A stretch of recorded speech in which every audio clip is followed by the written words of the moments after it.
বন্ধুরা, বাবলি রান্নাঘরে তোমাদের অনেক অনেক স্বাগত জানাই। আশা করি তোমরা অনেক ভালো আছো, সুস্থ আছো, আমিও ভালো আছি। তো আজকে আরেকটা রেসিপি শেয়ার করব আপনাদের সঙ্গে।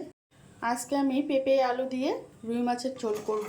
রুই মাছ নিয়েছি, পেঁপে আলুটা কেটে নিয়েছি, এখানে জিরে গুঁড়ো আর ধনে গুঁড়ো দিয়েছি, এখানে একটু রসুন দিচ্ছি ককোয়া, আর কাঁচা লঙ্কা, একটু পেঁয়াজ দেবো, দিয়ে এটাকে মিক্সিতে একটু ঘুরিয়ে নেব। জল দিচ্ছি, এখানে কিছুটা পোস্ত দিলাম, কড়াই বসিয়ে দিয়েছি, পরিমাণ মতো সর্ষের তেল দিয়ে দিচ্ছি।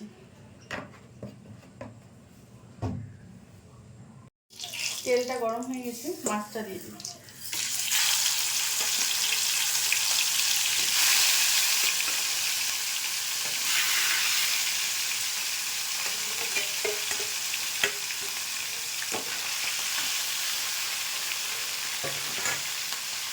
এগুলোকে উল্টে দিয়েছি, আর একটু হবে।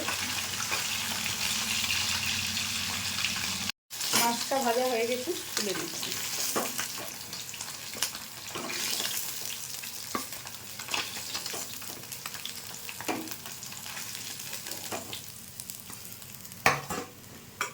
বাকি মাছটা দিয়ে দেবো।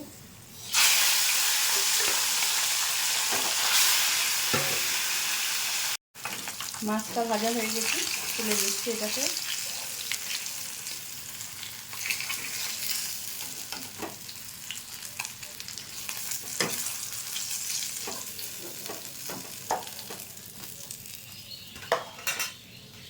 এই তেলেই আমি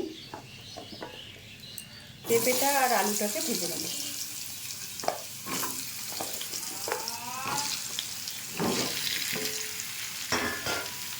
একটু ভেজে নেব।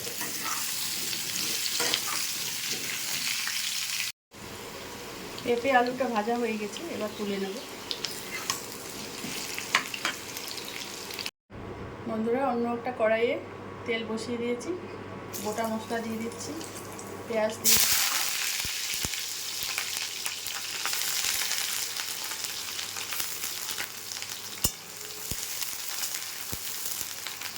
পেঁয়াজটা ভাজা হয়ে গেছে, এবার আমি মশলাটা দিয়ে দিচ্ছি।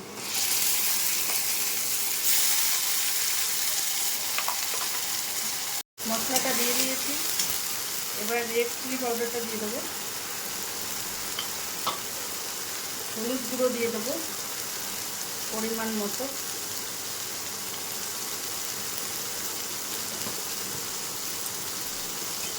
একটু মিষ্টি ধোয়া জল দিয়ে দিচ্ছি অল্প করে, এটাকে কষিয়ে নেব।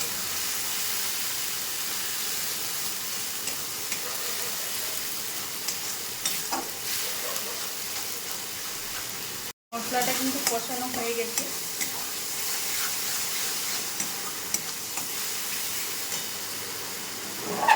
এবার আমি পেঁপে আলুটা দিয়ে দিচ্ছি।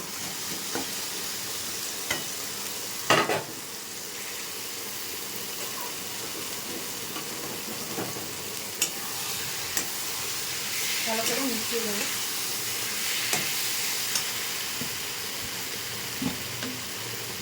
পরিমাণ মতো লবণ,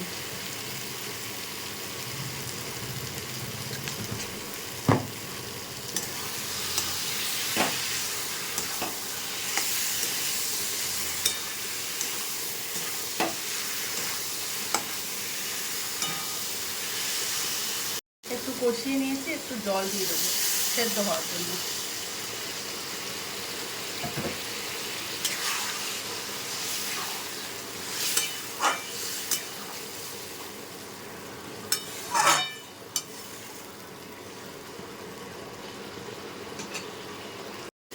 জলটা শুকিয়ে এসে আর আলু আর পেঁপেও সেদ্ধ হয়ে গেছে, এবার আমি ঝোলের জলটা দিয়ে দেবো। মশলা থেকে তেল ছেড়ে দিয়েছে, পরিমাণ মতো ঝোলের জলটা দিয়ে দিচ্ছি।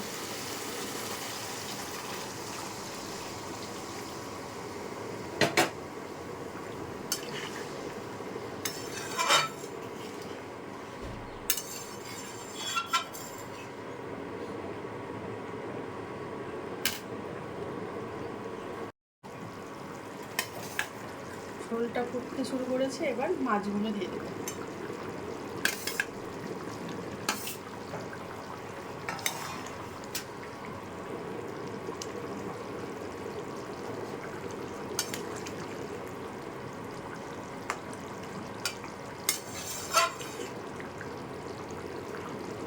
মাছের ঝোলটা রেডি হয়ে গেছে। এবার আমি একটু গরম মশলা গুঁড়ো দিয়ে দিচ্ছি অল্প করে।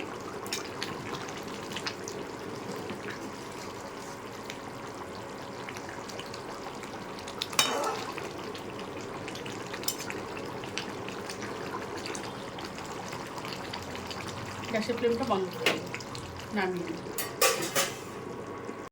পেঁপে আলু দিয়ে রুই মাছের ঝোলের রেসিপিটা আমি একটা বলে সার্ভ করে দিয়েছি। বন্ধুরা, আপনাদের রেসিপিটা কেমন লাগলো কমেন্টে জানাবেন। আর ভালো লাগলে লাইক, শেয়ার, কমেন্ট এবং সাবস্ক্রাইব করবেন চ্যানেলটাকে। ফিরে আসছি নতুন কোনো রেসিপি নিয়ে, নতুন কোনো দিনে। ভালো থাকবেন, সুস্থ থাকবেন। আর ফেসবুক পেজ থেকে যারা আমার ভিডিওটা দেখছেন তাদেরকে বলছি, আপনাদের কাছে বিশেষ অনুরোধ করছি, আপনারা পেজটাকে ফলো করে দেবেন। ধন্যবাদ, ভালো থাকবেন, সুস্থ থাকবেন।